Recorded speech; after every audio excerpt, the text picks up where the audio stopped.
点呢。So this video is about love. I think from the absolute point of view, romantic love is mostly, if not entirely, an egoistic pursuit. It's a selfish pursuit because you are just sort of using each other to fulfill your own lack. And I think most relationships are based on acts of fulfilling each other's false sense of identities and expectations that arise from the roles that you play. See, a boyfriend is a role, a girlfriend is a role. And what you are really doing when you get into a relationship with somebody is that you are sort of telling the other person that you have to conform to my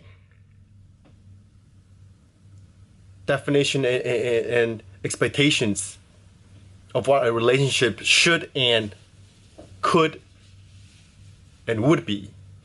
See, it's very rarely that we be with another person to just be.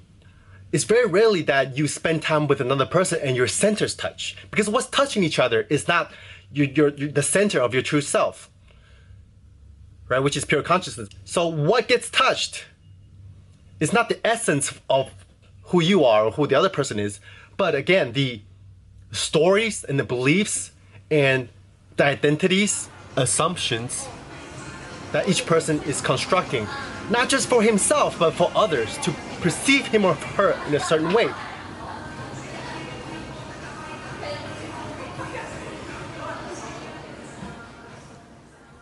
If the only way you can know a person is through the layers and layers and layers of stories, beliefs, ideas, concepts, and ultimately illusions, and the only way that person can know you is through the same feedback mechanism, then when you are interacting with somebody, both of you are just responding to your own stories inside your own head. When you tell somebody else that I love you, you are sort of immediately claiming possession and creating separation and differences through a power play or pretend, right? You're playing house in a sense, right?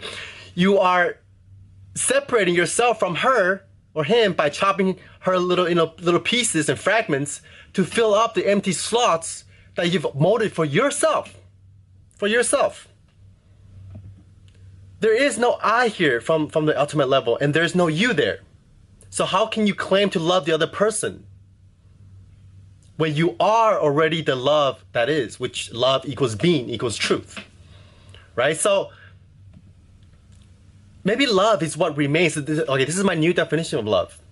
Is what remains after you've stripped away all concepts, all beliefs, all ideas that you might have about not just yourself, about reality, especially about what a relationship should be and who or what the other person is. So in a sense, love is synonymous with truth. Go.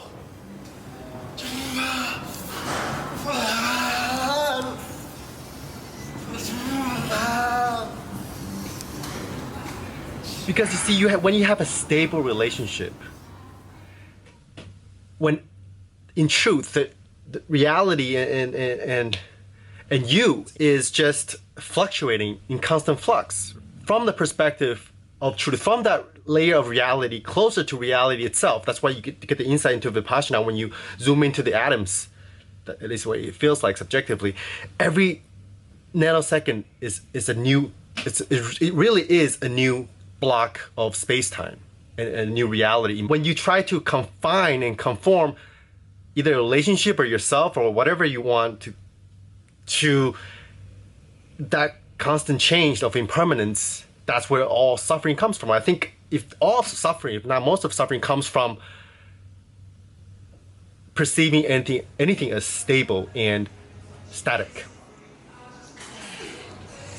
I think stability is death. See, most people get into a relationship based on emotions and feelings. And feels are some of the most impermanent and fleeting phenomenons. If you base your relationship solely on feelings, that's why so many relationships end in suffering and madness. Go and molest my mom? Here, 5 seconds. First the gas, your ass, and then you hold that. Fucking kill you.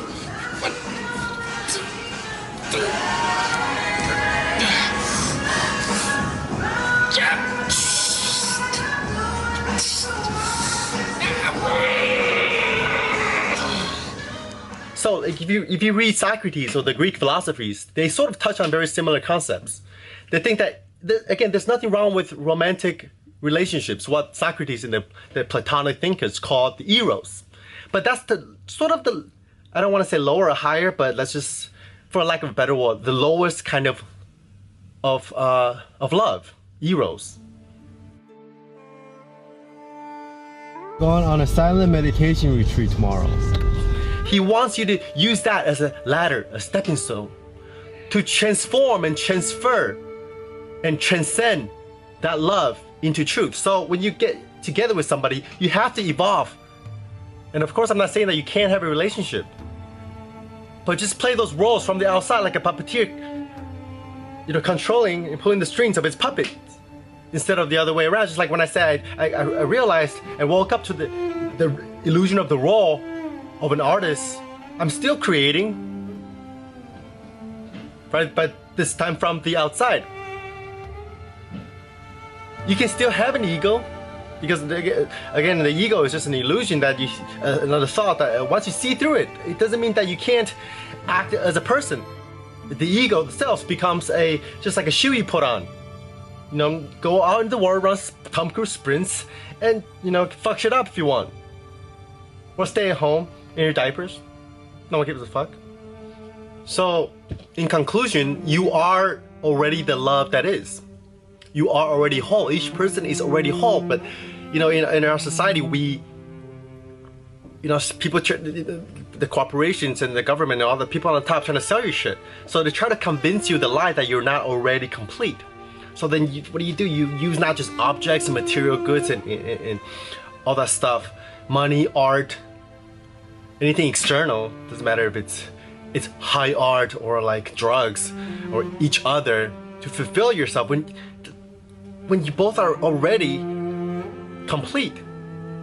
So that's why I said that the ultimate goal of life really is to be the last person remaining in the world and still be happy.